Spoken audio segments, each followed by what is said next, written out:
You know that feeling when you check your investment account or your savings after months of being good and it looks exactly the same? It's demoralizing. It's like going to the gym every single day for 6 months, eating nothing but boiled chicken and broccoli, looking in the mirror and seeing absolutely no muscle definition. You feel like you're throwing money into a black hole.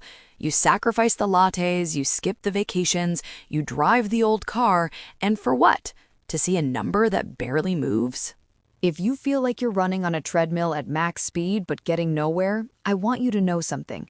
You aren't crazy, you aren't bad at money, and you aren't doing it wrong. You are just stuck in what I call the slog. And honestly, this is the phase where 90% of people quit. They cash out, they buy the boat, they give up on the dream of financial freedom because the feedback loop is broken. My name is Zara, and as a finance nerd who spends way too much time obsessing over the intersection of math and human psychology, I can tell you that there is a mathematical reason why it feels this way. The system is actually rigged against you in the beginning, but here is the secret that keeps the wealthy wealthy. The math that hurts you at the start is the exact same math that makes you rich in the end. Today, we are going to look at the brutal reality of the first $100,000, why it takes 7 excruciating years to build, and why the second $100,000 seems to appear out of thin air in just 2 years. We're going to fix your expectations so you don't quit 5 minutes before the miracle happens. There is a famous quote by Charlie Munger, the late, great business partner of Warren Buffett, and he put it pretty bluntly. He said, "The first $100,000 is a bitch, but you gotta do it." And he's right. It is a bitch, but nobody really explains why. They just tell you to stop buying avocado toast and magically you'll be rich. But the mechanics of wealth building are actually 2 different engines working at the same time: your labor and your capital. When you start from zero, your capital, your money, is lazy. It's unemployed. It's not doing anything. You are the only one working. You are the only one pushing the boulder up the hill. Every single dollar in your account has to come from your sweat, your stress, and your time. Let's look at the numbers, because numbers don't lie, even if they hurt our feelings. Let's say you are a diligent saver. You manage to save $10,000 a year. That is incredible, by the way. Most people can't do that. You invest it in the stock market, getting a standard 7% return. At the end of year 1, you have put in $10,000. The market has given you $700. That's it. You worked hundreds of hours to save that $10K, and your money worked all year to give you $700.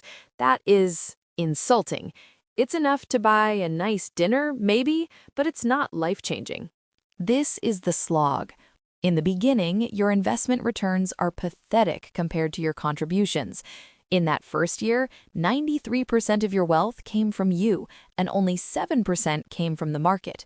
This is why it feels like you're getting nowhere. You are doing all the heavy lifting. Fast forward to year 5. You've been grinding. You've saved $50,000 of your own cash. With compound interest, your account is sitting at around $57,500. You've made $7,500 in free money over 5 years. It's better, sure, but it's still taken you half a decade of discipline just to get halfway to 100K. This is the danger zone. This is where people look at their friends driving leased BMWs and going to Tulum and think, why am I suffering for this? But then you hit year 7 or 8. You finally cross that $100,000 mark, and something magical happens. The physics of your money changes. Once you have $100,000 invested, a 7% return is $7,000 a year. Suddenly, your money is earning almost as much as your annual contribution. You are no longer pushing the boulder by yourself. The boulder has its own momentum. This is the crossover point, or the tipping point. Now, let's look at the second 100K. To go from 0 to 100K took you roughly 7.8 years of saving 10K a year. But to go from 100K to 200K, you don't start from 0. You have that army of dollar bills working for you. That initial 100K is churning out 7,000, then 8,000, then 9,000 a year in interest. Because of this, Getting to the next milestone doesn't take 7.8 years. It takes about 5 years. And the next 100K? 3 years. Eventually, you reach a point where your portfolio fluctuates by more in a single day than you can save in an entire year. That is terrifying, but it's also when you are truly free. That is when your money has officially replaced your labor. But knowing the math doesn't make the first 7 years suck any less, does it? It's like knowing that running a marathon is good for you. It doesn't change the fact that mile 18 feels like death. So how do we survive the slog? How do we shorten that 7-year curve so we don't lose our minds? The first thing we have to accept is that during the first 100K, your savings rate matters infinitely more than your investment returns. I see so many people obsessing over whether to pick stock A or stock B, or worrying about a 0.5% expense ratio, or trying to time the crypto market. Honestly, at this stage, it barely matters. If you have $5,000 invested, a 100% return, which is impossible, is only $5,000.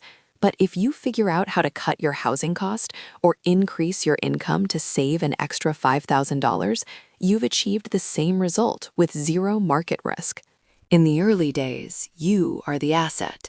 Your career, your side hustle, your ability to live below your means, that is the engine. You cannot invest your way out of a low savings rate when you are starting from zero. You have to brute force it. I know, that's not sexy. It's not a get-rich-quick hack.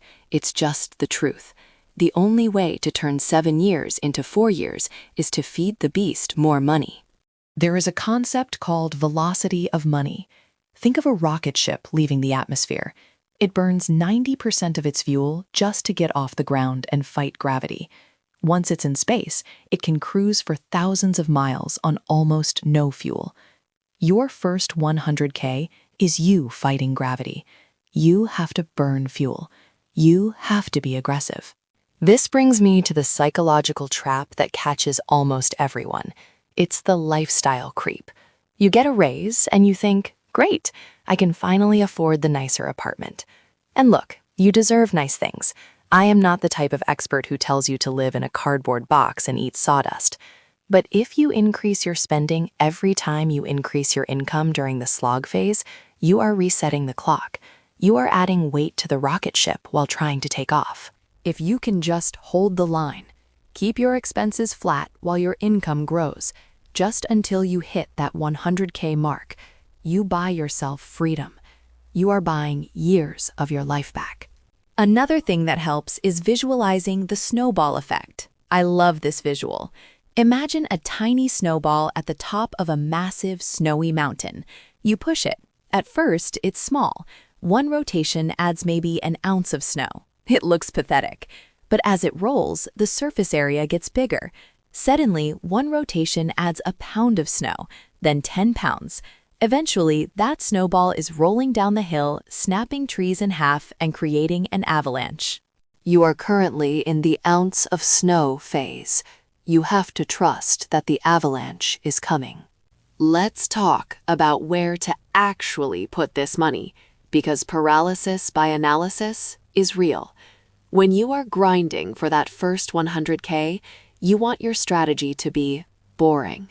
Boring is good. Boring makes you rich. Excitement usually makes you broke.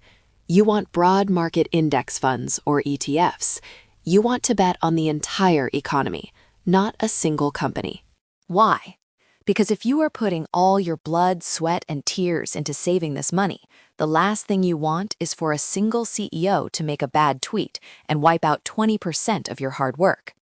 By buying the whole haystack, the S&P 500, or a total world stock market fund, you are guaranteeing that you get the market average.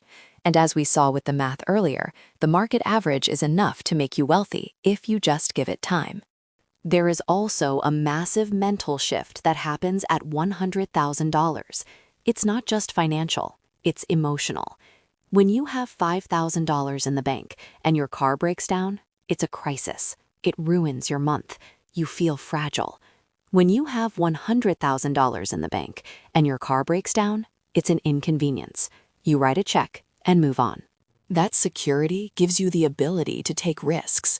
You can negotiate harder for a salary raise because you aren't terrified of losing your job. You can switch careers. You can start a business. Money begets money, not just through interest, but through the opportunities it opens up for you. The first 100K buys you the ability to say no to things that don't serve you. That is the true power of wealth. So if you are sitting there looking at a balance of $12,000 or $30,000 or even $80,000 and you feel like giving up, don't. You are in the hardest part of the curve. You are fighting gravity, but the math is inevitable. If you keep feeding the account, the crossover point will come. The snowball will get heavy enough to roll on its own. The first 100K is a test of character. The second 100K is a reward for passing the test. You are building the foundation of a skyscraper, and digging the hole is the dirtiest, darkest, most unappreciated part of the job. But you can't build the penthouse without the hole. Don't look at how far you have to go. Look at how far you've come. Every dollar you save is a soldier you've recruited for your army. Keep recruiting. Keep pushing. The avalanche is coming. I'll see you in the next one.